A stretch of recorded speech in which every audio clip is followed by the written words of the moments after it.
પરંતુ હવે વિશ્વ સમક્ષ છે પાકિસ્તાન ઉઘાડું પડી ગયું છે, કારણ કે ભારત હવે આ એક પુરાવાને એકત્રિત કરી રહ્યું છે। જ્યાં જ્યાં પાકિસ્તાન એવું કહેશે કે અમે આતંકને સમર્થન નથી કરી રહ્યા, આતંક સાથે લેવા દેવા નથી, ત્યાં ત્યાં ભારત આ પુરાવા સાથે આ આતંકિસ્તાનને ઉઘાડું પાડશે વિશ્વ સમક્ષ। આમ પણ પાકિસ્તાન ઉઘાડું પડી જ ગયું છે। મુફદ્દલ, એ પુરાવા એ હવે કામ લાગવાના છે। પુરાવા જ આપણી માટે સૌથી મોટું હથિયાર છે, કારણ કે હવે તો પાકિસ્તાન છે વિશ્વ સમક્ષ ઉઘાડું પડી ગયું છે।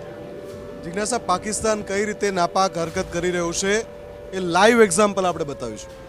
લાઈવ એક્ઝામ્પલ, થોડી વાર પહેલા વિદેશ મંત્રાલયની પ્રેસ કોન્ફરન્સ હતી।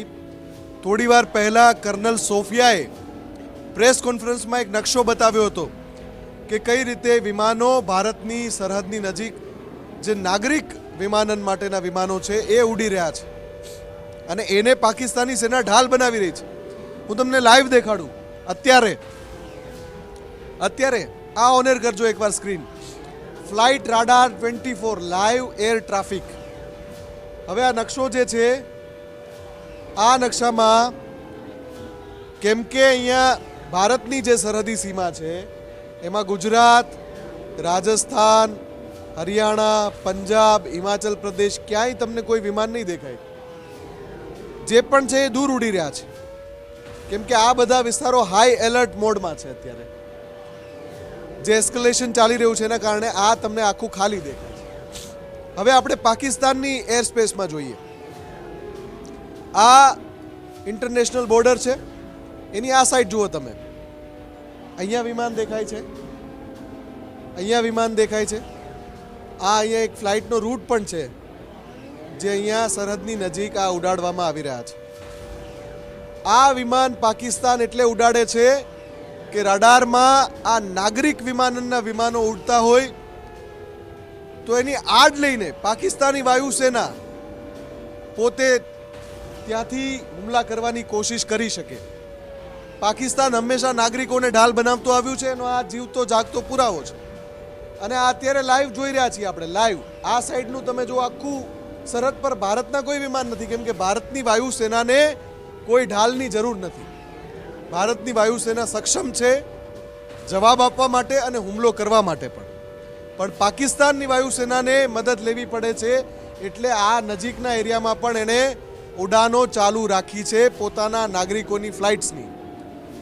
હવે થોડી વાર પહેલા કર્નલ સોફિયા જ્યારે પ્રેસ કોન્ફરન્સમાં આવ્યા તો એમણે હાથમાં આ જ પ્રકારનો એક મેપ રાખ્યો હતો કે પાકિસ્તાન કઈ રીતે, જો આ તમે સ્ક્રીન પર જોઈ રહ્યા છો, કઈ રીતે સરહદની નજીક ફ્લાઇટ ઉડાડી રહ્યું છે। એ અગાઉની ફ્લાઇટનો એ મેપ હતો, અત્યારે હું તમને લાઈવ બતાવી રહ્યો છું। આટલું અંતર છે। કર્નલ સોફિયા કુરેશીએ શું કહ્યું એ એકવાર સાંભળી લઈએ।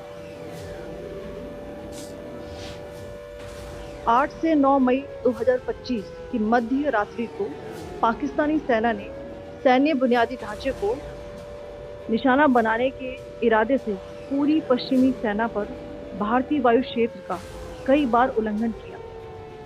यही नहीं बल्कि पाकिस्तानी सेना ने नियंत्रण रेखा पर भारी कैलिबर वाले हथियारों से गोलीबारी भी की।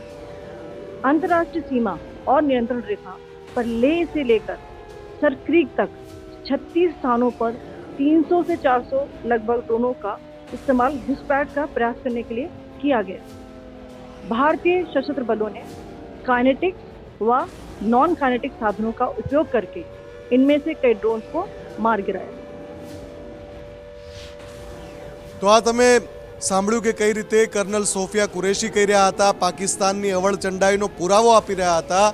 એ એમણે અગાઉની ફ્લાઇટ્સનો પુરાવો મેપ સાથે આપ્યો અને મેં તમને હમણાં બતાવ્યું।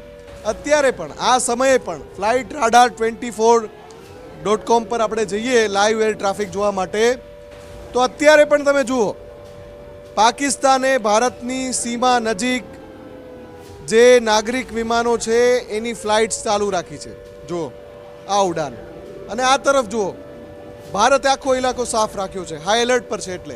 એટલે આ પાકિસ્તાનનો અસલી ચહેરો છે, આ પાકિસ્તાનની અસલિયત છે।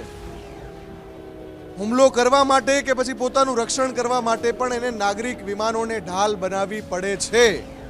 પણ ભારતે સાફ કહ્યું કે ભારત જાણે છે કે જ્યારે કોઈ નાગરિક વિમાન ઉડતા હોય તો ત્યાં ભારત કોઈ એર એક્શન નહીં લે, સંયમિત કાર્યવાહી કરશે, આવું પ્રેસ કોન્ફરન્સમાં કહ્યું છે. કેમ કે ભારત નાગરિકોને, પાકિસ્તાનના નાગરિકોને નિશાન બનાવવા માંગતું જ નથી. કોઈ પણ પ્રક્રિયા પાકિસ્તાન દ્વારા કરવામાં આવે, લશ્કરી પ્રક્રિયા, એનો જવાબ લશ્કરી રીતે ભારત આપશે.